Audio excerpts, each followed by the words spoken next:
I remember seeing this film for the first time when I was 8 years old. My nana had gotten a bootleg copy for me and I'd watched it nonstop at our house. As a kid, I thought that the style, music, and characters were all different, and I liked Fantastic Mr. Fox a lot for those reasons. It wasn't until about 2 years ago I bought the film on iTunes and truly realized the brilliance of writer-director Wes Anderson. Had it not been for this film, I most likely wouldn't be making YouTube videos or following my passion. With all that being said, let's talk about the genius of Fantastic Mr. Fox.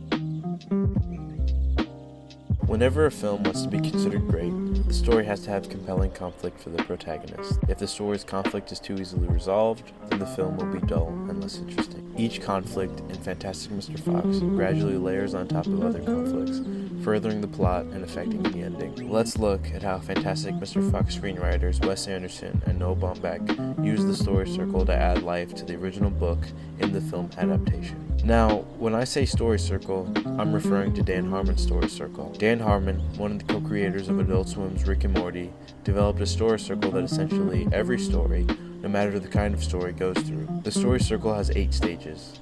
A character is in a zone of comfort, but they want something. Then they enter an unfamiliar situation, adapt to it, get what they wanted, paying a heavy price for it. Then return to their familiar situation, having changed. Both screenwriters Wes Anderson and Noah Baumbach adhere to this story circle seamlessly while writing the screenplay, creating a compelling conflict that shows the complexity of Mr. Fox's journey. Mr. Fox is in his zone of comfort, moving into a tree above ground with his family, feeling less poor. Do you still feel poor? Less so. But Mr. Fox is having an identity crisis and wants to steal birds again. Who am I, Kylie? Who, how? What now? Why a fox? Why not a horse or a beetle or a bald eagle? I'm saying this more as like existentialism, you know? Mr. Fox then enters an unfamiliar situation after being hunted by the farmers. All 3! Kill him! But Mr. Fox and the animals from the forest adapt to the situation by living underground, stealing more food from the farmers. We took everything!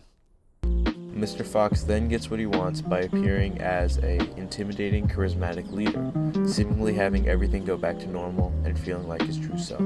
Sorry, maybe my invitation got lost in the mail. Does anybody know what this badger's talking about? No, but Clive's right, in all seriousness. Excuse me, B.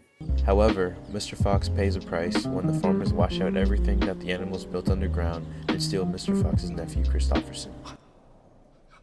Christopherson! Christopherson! Christopherson! Christopherson! Christopherson! Christopherson! Christopherson! Then, Mr. Fox, Kylie, and Ash save Christopherson. Mr. Fox soon returns to his family, living underground, having changed. 2-hour survival. Each section of Fantastic Mr. Fox has very distinct story beats, but at the same time never feels formulaic or bland. Mr. Fox throughout the film proves to be charismatic, narcissistic, and ignorant. At the center of this entire film, it can all be brought back to Mr. Fox. Had he not gone to Bogus Bunsen Beans farms in the first place, then the entire forest wouldn't be stuck underground. Although Mr. Fox is stubborn and avoids taking responsibility at first, Mr. Fox goes through significant character changes throughout the film. In the beginning of the film, we see Mr. Fox in his hole saying, 7 non-Fox years old now. My father died at 7.5. I don't want to live in a hole anymore, and I'm going to do something about it. giving us the first look at how Mr. Fox feels in his home, and some context to why he goes to steal birds later in the film. Mr. Fox is facing an internal struggle between being a wild animal and being civil. This character struggle within Mr. Fox is something that's important throughout the entire film. Whenever Mr. Fox makes a mistake or has a revelation with other characters, he gradually accepts and understands that living the life he believes he was born to live has serious consequences for others. Accepting these consequences is what changes Mr. Fox's identity from selfish to empathetic. This is seen when Mr. Fox and his wife Felicity are by the waterfall after finding out Christopherson has been kidnapped. Maybe if I hand myself over and let them kill me, stuff me, and hang me over their mantelpiece. You'll do no such thing. Darling, maybe they'll let everyone else live. The willingness to sacrifice his own life, going from a character that doesn't acknowledge his mistake to one who is willing to take responsibility, is huge in his arc and shows that he knows that being the pure wild animal he believes he was meant to be can negatively affect those around him.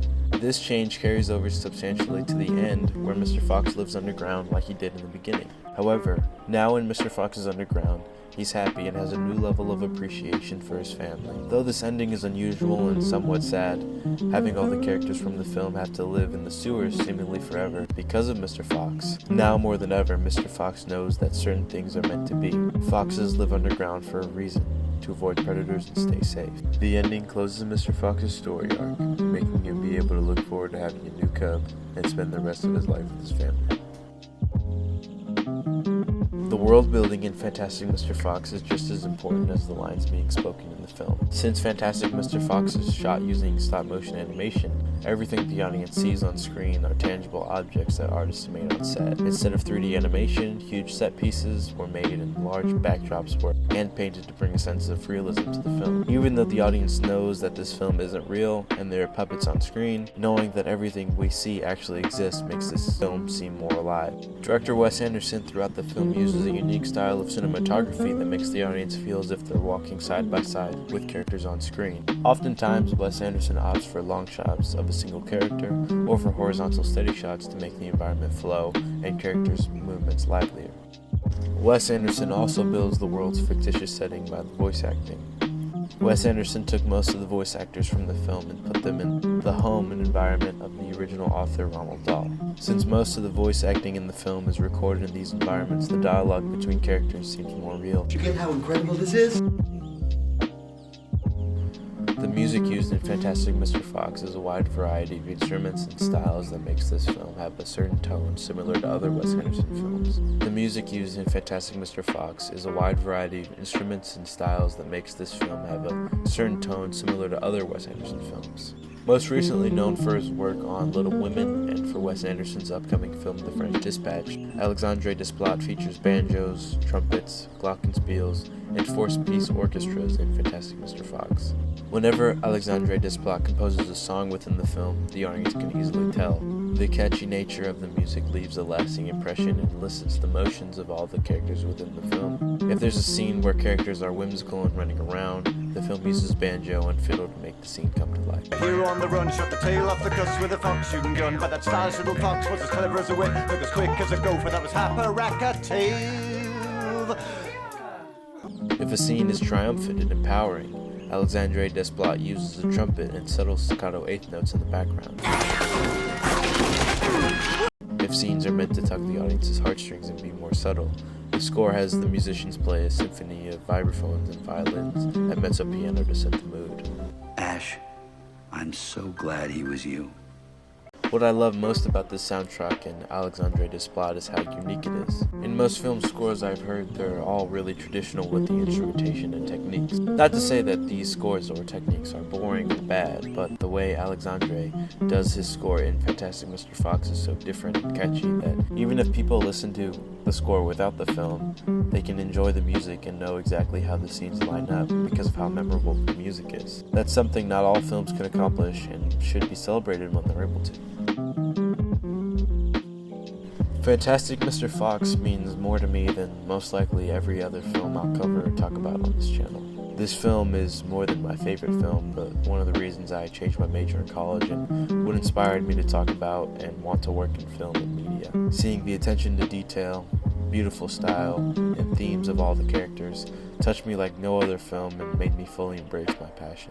Needless to say, I'd recommend this film to anyone who wants to enjoy and admire the talented groups of animators, artists, and voice actors that made Fantastic Mr. Fox possible. I truly hope that this video inspired anyone who hasn't seen Fantastic Mr. Fox to watch it. Hopefully, after you watch it, it'll affect you as much as it affected me. Hey everybody, thanks for watching this video. This film means a lot to me and I really appreciate you guys taking the time out of your day to watch my video.